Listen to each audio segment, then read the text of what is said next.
आज की वीडियो में मैं बात करने वाली हूँ कि रेड सी किस तरह वॉर जोन बनता जा रहा है। फिर बात करूंगी कि किस तरह नेतन्याहू के इर्द गिर्द जो उनका घेरा है वो तंग होता जा रहा है। क्या नेतन्याहू रिजाइन करने वाले हैं? और तीसरा एस्पेक्ट जो मैं बात करने वाली हूँ अल अक्सा मॉस्क के हवाले से कि किस तरह ज्यूज अल अक्सा मॉस्क पर कब्जा जमा रहे हैं।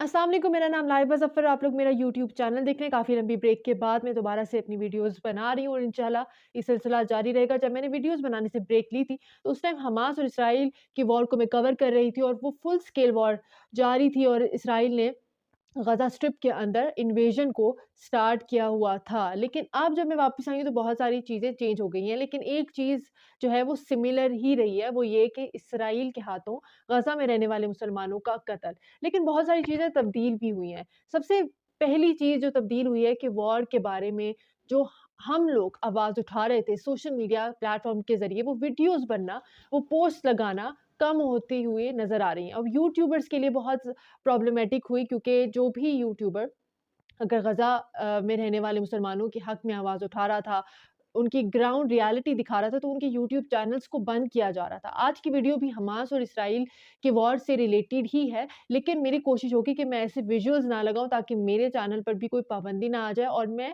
साथ ही साथ गज़ा में रहने वाले लोगों की जो हालात हाज़िरा है, वो आप लोगों के साथ शेयर करती रहूँ।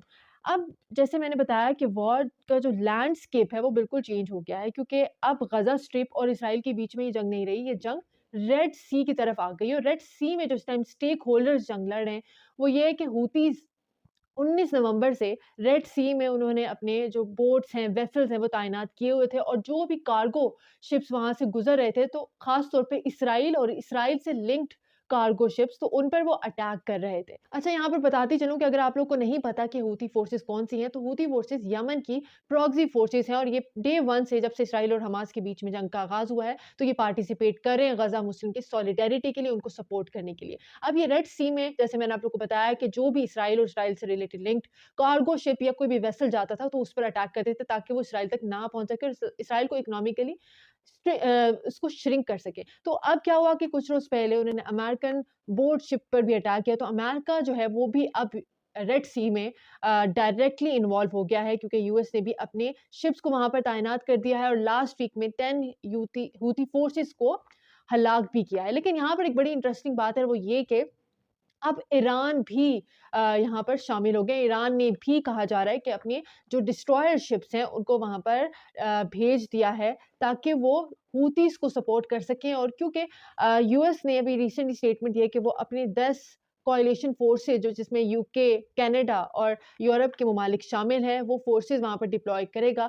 तो अब ये खदशा किया ज़ाहिर किया जा रहा है कि क्या पूरा वेस्ट एशिया इन्वॉल्व हो सकता है इस पूरी वॉर में और क्या ये वॉर फुल एस्केलेटेड वॉर हो जाएगी क्योंकि बहुत ज़्यादा खदशा ज़ाहिर किया जा रहा है रेड सी में।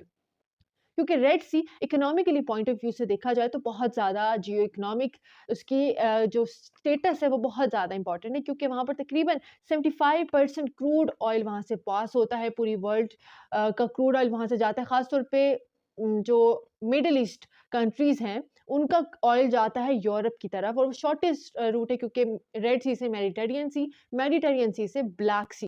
अच्छा, जियो स्ट्रैटेजिक इंपॉर्टेंस तो मैंने आप लोग को रेड सी की बता दी कि इकोनॉमिक पॉइंट ऑफ व्यू से रेड सी बहुत ज़्यादा इंपॉर्टेंट है क्योंकि शॉर्टेस्ट पॉसिबल रूट है मिडल ईस्ट टू यूरोप। ठीक है, अब यहाँ पर एक बड़ी इंटरेस्टिंग बात और वो ये कि रशिया के जो कार्गो वेसल्स हैं उनको एक्सेप्शन हासिल है। अब तक जितनी भी रशिया के कार्गो वेसल्स वहाँ से गुजरे हैं तो उन पर अटैक नहीं किया गया। इसके बहुत सारी वजूहात हैं। पहली रीज़न ये है कि क्लोज टाइज़ हैं ईरान की क्योंकि वहाँ पर अब ईरान के भी वेसल्स मौजूद हैं और हूतीज़ जो हैं वो ईरान हूतीज़ को प्रॉपर्ली फंड करता है, सपोर्ट करता है। तो ईरान और रशिया के बहुत ज़्यादा क्लोज़ टाइज़ हैं। दूसरा पॉइंट ये है कि रशिया इस time obviously western ally group को सपोर्ट नहीं करता, वो इसराइल के अगेंस्ट है। वो इस टाइम हमास का स्टैंड ले रहा है, गज़ा स्ट्रिप का स्टैंड ले रहा है और यूएन में भी आपने देखा कि बहुत सारी रेज़ोल्यूशन रशिया ने भी पेश की। तो एक ये रीज़न हो गया। तीसरा रीज़न ये है कि रशिया जो है वो वेस्टर्न वेसल शिप्स को यूज़ नहीं करता। जितने भी कार्गो शिप्स मोस्टली कंट्रीज़ से गुज़रते हैं वो वेस्टर्न या यूरोपियन कार्गो कंपनीज़ के शिप्स होते हैं, लेकिन रशिया जो है वो वेस्टर्न वेसल शिप्स को यूज़ नहीं कर रहा। इसके अलावा एक और भी बड़ा इम्पोर्टेंट रीज़न है वो ये कि रशिया अफ़ोर्ड नहीं कर सकता